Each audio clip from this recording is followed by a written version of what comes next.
السلام علیکم ناظرین کرام، نئی ویڈیو میں آپ کو خوش آمدید کہتے ہیں۔ تم ہو فرعون تو موسیٰ بھی ضرور آئے گا۔ ناظرین کرام، عرش شریف کا خون ہو، ضلع شاہ کا خون ہو، عمران خان کا خون بھی اسی دھرتی پر گرا ہے۔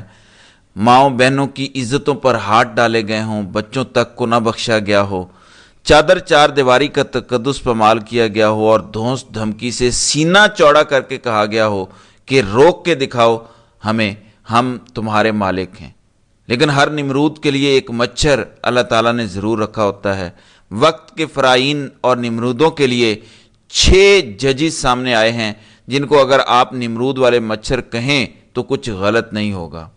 جو لیٹرز بہادر ججوں نے لکھ دیے ہیں، جو میں نے پڑھے ہیں، اس کے بعد میں آپ کو یقین سے کہہ سکتا ہوں کہ پاکستان پہلے کی طرح نہیں چل سکتا۔ ان ججز نے جس طرح ISI کی میڈلنگ کو ایکسپوز کیا ہے، جس طرح سیکٹر کمانڈرز کی میڈلنگ کو ایکسپوز کیا ہے، جس طرح انہوں نے بتایا ہے کہ ہمارے ایک ایک فیصلے پر اثر انداز ہوا جا رہا ہے، جس طرح ججز نے اپنے لیٹر میں بتایا ہے کہ لوئر جوڈیشری کے لوگوں کو ISI کا ایک انسپیکٹر طلب کرتا ہے اور بلا کے آرڈر دیتا ہے کہ کیا فیصلہ دینا ہے۔ اتنی سی عزت رہ گئی ہے کہ ISI کے انسپیکٹر کی جج سے زیادہ طاقت ہے۔ یہ اس خط میں لکھا ہوا ہے۔ اس خط میں لکھا ہوا ہے کہ عمران خان کا جو ٹیریان وائٹ کا کیس تھا، اب ISI کا کیا تعلق ہے ٹیریان وائٹ کے کیس سے؟ اگر ایک کیس کسی نے کیا ہے، ساجد نامی بندے نے، عدلیہ دیکھ رہی ہے، ISI کا کیا لینا دینا ایک سابق وزیر اعظم کے کیس سے، جو کہتے ہیں ہم سیاست میں کوئی حصہ نہیں لیتے؟ ان کو تکلیف ہو گئی کہ 2 ججز نے اس فیصلے کو نان مینٹینیبلٹی کی بنیاد پر رد کر دیا۔ عامر فاروق نے اس کیس میں مینٹینیبلٹی کے حق میں فیصلہ دیا، لیکن 2 ججز نے کہا کہ یہ قابل سماعت نہیں ہے۔ پھر ان ججز کو بلیک میل کرنے کے لیے ان کی فیملی کو تنگ کیا گیا۔ مطلب کیا کیا نہیں کیا گیا جو اس خط میں لکھا گیا ہے۔ کس کیس میں؟ ٹیریان وائٹ کیس میں۔ تو یہ کتنے گندے لوگ ہیں جو اس ادارے میں بیٹھے ہیں، یہ کتنے غلیظ لوگ ہیں جو بیٹھے ہوئے ہیں۔ میرا سر شرم سے جھک گیا ہے جنہوں نے اس پاکستان کو، جو اسلامی جمہوریہ پاکستان ہے، دنیا کے تمام خطرات سے محفوظ رکھنا ہے، جبکہ وہ ٹیریان وائٹ کا جعلی کیس لے کر آئے تھے۔ یہ وہی لوگ ہیں جو عدت میں نکاح کا کیس لے کر آئے تھے۔ تو یہ کتنے غلیظ لوگ ہیں اور ہمارے انسٹیٹیوشنز پر کتنے غلیظ لوگوں کا قبضہ ہے۔ اس وقت دل دکھی ہے کہ ہمارے اداروں میں یہ کیسے لوگ بیٹھے ہوئے ہیں۔ پارڈن فار مائی لینگویج، آج بہت دل دکھا ہوا ہے۔ یہ لیٹر پڑھ کے مجھے لگتا ہے کہ اللہ کی طرف سے غیبی مدد ہے اس سسٹم کے لیے اور عوام کے لیے۔ اب جب امریکہ میں ڈونلڈ لو سے پوچھا جائے گا کہ تم کہتے ہو کہ پاکستان کا جوڈیشل سسٹم آزاد ہے اور الیکشن میں جو دھاندلی ہوئی ہے پاکستان کا جوڈیشل سسٹم آزادانہ تحقیقات کر لے گا، تب ہم قبول کر لیں گے۔ اب بتاؤ جوڈیشل سسٹم کتنا سا آزاد ہے؟ تو ڈونلڈ لو کی بھی بولتی بند ہو جائے گی۔ یہ اتنی بڑی غیبی مدد ہے۔ اس کے بعد جو بائیڈن بھی نہیں بول سکے گا کہ پاکستان کے سسٹم پہ ہمیں ٹرسٹ ہے، وہ جو کر رہے ہیں ٹھیک کر رہے ہیں۔ اور میں آپ کو بتا رہا ہوں کہ اطلاعات یہ ہیں کہ الیکشن کمیشن کے اندر بھی لوگ بھرے پڑے ہیں۔ الیکشن کمیشن کوئی 4-5 افراد کا گروہ نہیں ہے، تو وہاں سے بھی کوئی ایسا خط، ایسا بیان آ سکتا ہے جو دھاندلی کی گئی ہے۔ تو یہ سسٹم اندر سے پھٹنے والا ہو گیا۔ میں نے کہا تھا کہ پریشر اتنا ڈالو کہ لوگ برداشت کر سکیں۔ اب یہ پریشر کوکر پھٹنا شروع ہو گیا ہے۔ آپ کو اندازہ نہیں ہے تحریک انصاف کے بزدل لوگوں کو جو باہر بیٹھے ہیں اور عمران خان جیل میں ہیں، ان کو اندازہ نہیں ہے یہ کتنی بڑی قیامت آ گئی ہے اسلام آباد کے ایوانوں میں۔ یہ جج ارشد ملک جیسا کوئی سیشن جج نہیں ہے، احتساب عدالت کا جج نہیں ہے، یہ ہائی کورٹ کے ججز ہیں۔ اس میں وہ جج بھی شامل ہیں جو عامر فاروق کے ریٹائر ہونے کے بعد چیف جسٹس بن سکتے ہیں اگر عامر فاروق آج استعفیٰ دیں۔ تو سینئر ترین ججوں نے یہ لیٹر لکھا ہے، یہ کسی احتساب عدالت کے لوئر جج نے لیٹر نہیں لکھا۔ آپ امیجن کریں تحریک انصاف کی جو باہر لیڈرشپ ہے اس کی بزدلی پر افسوس ہوتا ہے۔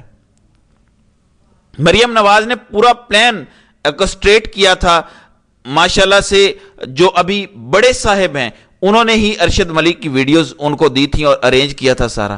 ایک ایسی خفیہ ویڈیو جو ریکارڈ کی گئی تھی جس میں ارشد ملک نے صرف یہ کہا کہ ہم پہ دباؤ تھا، ادارے کا دباؤ تھا، اس لیے فیصلہ دے دیا۔ مریم نواز نے پورے سسٹم کو ہلا کے رکھ دیا تھا صرف ایک جج کی بات پہ، اور وہ صرف احتساب عدالت کا جج تھا۔ امیجن کریں، یہ وہ ججز بولے ہیں جو ہائی کورٹ کے ججز ہیں، جو ایڈمنسٹریٹیولی ہائی کورٹ کنٹرول کرتی ہے لوئر جوڈیشری کو اسلام آباد کی. یہ وہ ججز بولے ہیں, یہ چھوٹی بات نہیں ہے, یہ پورا کو ہو گیا ہے.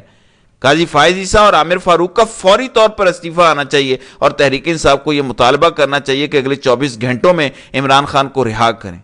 چلیں, بزدل لوگ ہیں باہر, آپ کہہ دیں 7 دن کے اندر اندر عمران خان کو تمام کیسز میں رہا کیا جائے, نہیں تو پورا ملک بند کر دیا جائے گا.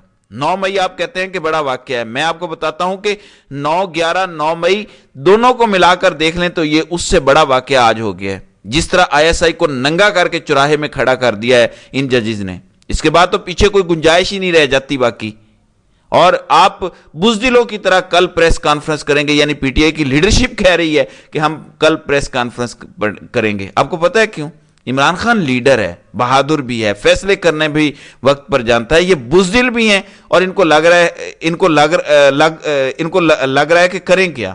بشرا بی بی جیل میں ہے, عمران خان جیل میں ہے, ہمیں تو پتہ ہی نہیں ہے کرنا کیا ہے, ہمیں تو پتہ ہی نہیں ہے کیا بیانیہ بنانا ہے. تو اس طرح کے کم عقل لوگ ہیں جو اس ٹائم باہر بیٹھے ہیں. میں آپ کو یہ یقین دلاتا ہوں کہ یہ ایک بڑی وجہ ہے. باقی بزدلی بھی ہوگی, کچھ کمپرومائز بھی ہوں گے, لیکن یہ بھی وجہ ہے کہ ان کو پتہ ہی نہیں کہ کرنا کیا ہے. اتنی بڑی قیامت آ گئی ہے, ججز بول پڑے ہیں کہ عمران خان کو ٹیریان وائٹ کیس میں کس طرح سے رگڑنے کے لیے ISI کام کرتی رہی ہے.